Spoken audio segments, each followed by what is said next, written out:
उत्तर करीमगंज के विधायक कमलाक्ष देव पुरकायस ने सिद्दीपुर निवासी दीपू लाल दास को 25,000 और किडनी दान से जुड़ी चिकित्सा के लिए सिद्धेश्वर के रिपिन दास को 75,000 की सहायता दी।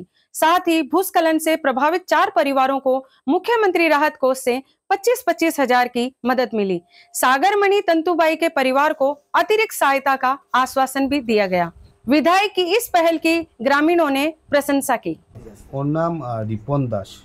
He is a kidney patient মানে কিডনি একদম ড্যামেজ হয়ে গেছে, কিডনি ট্রান্সপ্লান্ট করতে হবে। দুইটাই কিডনি একদম শেষ হয়ে গেছে।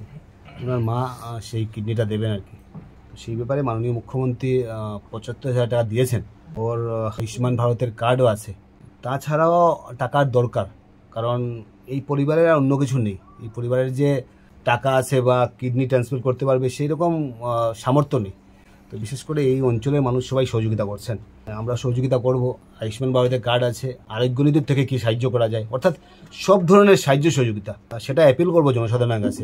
সবাই এগিয়ে আসুন, রাজনৈতিক ঊর্ধ্ব থেকে। রাজনীতি চলবে, রাজনীতি চলবো, আমরা রাজনীতি করবো, ঠিক আছে, কিন্তু সেখানে কোনো রাজনীতি নয়।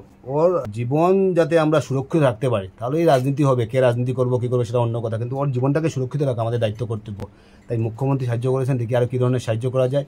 এবং আজকে মতিলাল দাস, উনারও অ্যাক্সিডেন্ট হয়েছিল, উনি ঘরে পঙ্গু হয়ে বসা, উনার অপারেশনের দরকার। মন্ত্রী থেকে লিখিয়ে এনে উনাকে দিলাম অপারেশন করার জন্য, উনি অপারেশন করবেন। ওনাকে 25,000 টাকা দিয়েছি, এখানে 75,000 টাকা দিয়েছি, এবং ওনাকে মন্ত্রীও লিখে দিয়েছেন ওকে ফ্রি অপারেশনটা যেতে হয়।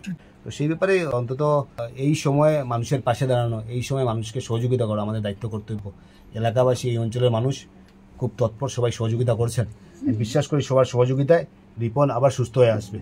বর্তমানে ডক্টরের সঙ্গে কথা হয়েছে, সবার সঙ্গে কথাবার্তা চলছে, এবং সবচেয়ে বড় ব্যাপার হচ্ছে গিয়ে যে ডোনার পাওয়াটা খুব মুশকিল। কিন্তু আজকের দিনে আপনি দেখতে পাচ্ছেন যে ওনার মা সন্তানের প্রতি মার সবচেয়ে বেশি ভালোবাসা, বা সন্তানকে একটা মা কতটুকু ভালোবাসতে পারে সেটা আমরা জানি। তাই সন্তানকে তার মা বাবা কতটুকু ভালোবাসে সেটা ভাষায় প্রমাণ করা যাবে না। তাই মার শেষই ইচ্ছে যে আমার অন্তত আমার ছেলেটা যাতে সুস্থ থাকে।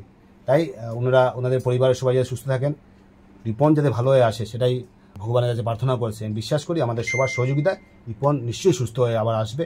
এবং আমরা ডক্টরের সঙ্গে কথা বলছি, সবাই কথাবার্তা বলছেন, এবং আরও কী ধরনের সহযোগিতা করা যায়, যত ধরনের সহযোগিতা করা যায় আমরা সহযোগিতা নিশ্চয়ই করবো।